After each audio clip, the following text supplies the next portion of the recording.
Salama daholo.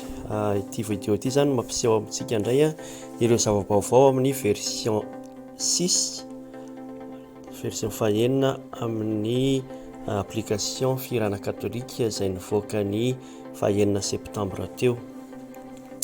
Rehefa sokafana zany izy inona zava-baovao voalohany indrindra aloha hita dia hoe miova kely zany ny endrika. Ny endriny moa zany dia mbola azo atsaraina sy hovaina ihany raha ohatra ka misy sosokevitra avy aminareo dia afaka malaza nareo dia atsaraintsika izy.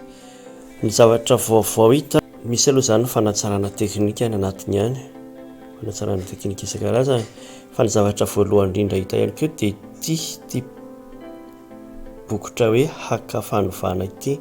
Io haka fanovana io zany dia midika hoe raha manana internet ianao ka misy fanovana amboarina na misy hira vaovao ampidirina any amin'ny site katolika.org dia mitranga eto izy dia tsindriana fotsiny iny mila internet mazava ho azy.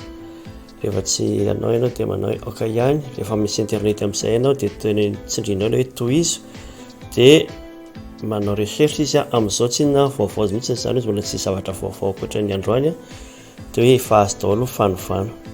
Fa raha ohatra ka misy zavatra vaovao ampidirina, misy hira vaovao ampidirina na hira nahitsy dia mitranga eo ilay fanovana atao dia manao ity fotsiny zany. Azonareo jerena tsindrinay zany iny sao dia misy hira vaovao na fanotsiana izay natao. Dia anatin'ny fanatsarana momba ny database koa, anatin'ny fanatsarana teknika ihany koa dia misy mikasika ny fitadiavana hira zany. Amin'izao ianao aloha rehefa mitady hira dia tonga dia mitranga eto zany ity toerana fitadiavana hira ity.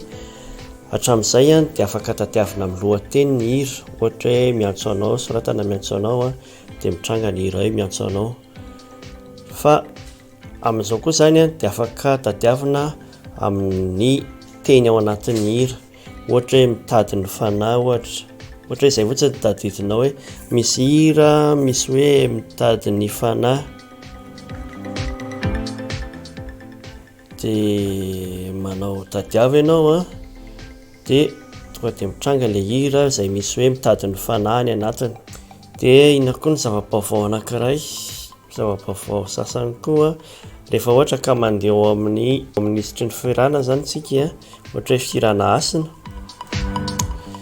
dia tonga dia mitranga eto ambany eto daholo aloha ny hira ao anatin'ny fihirana asina araka ny pejy. Ity izao ny pejy fahaefatra zany misy zavatra voalohany, pejy fahenina, pejy fahenina ambin'ny folo sy ny sisa hatrany amin'ny farany zany io. Raha tsy izany indray dia azonao tadiavina ohatra hoe 461 dia tonga dia mitranga izy. Raha ohatra hoe manao hoe 460 dia misy hira roa ao anatin'ny 460. Ohatra hoe 46 dia asehony eo izay misy hoe 46 zany ny pejy dia nisa zany 46, 460, 461, 62, 63, 64 sy ny sisa sy ny sisa. Ohatran'izay zany fitadiavana hira araka ny pejy. Dia ny ankoatran'izay moa mbola mety ihany ilay hoe raha ohatra misy hira tianao tehirizina mba hamoramora ny fitadiavana anazy dia tsindriana fotsiny ilay kintana dia avy eo mandeha ato amin'ilay hira tehirizinao ianao dia io izy io. Dia ny zavatra hafa ankoatran'izay koa dia maivamaivana kokoa zany lisitry ny hira. Efa hitantsika teo rehefa mitady ianao dia tsy misy an'ilay hoe tohizo sy ny sisa ireny intsony fa tonga dia efa mitranga eo daholo zany ilay lisitra dia mitranga any ambany any foana izy.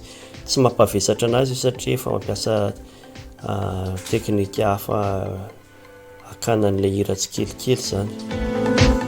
Ohatran'izay zany ilay izy rehefa fitinina fa dia misaotra antsika rehetra.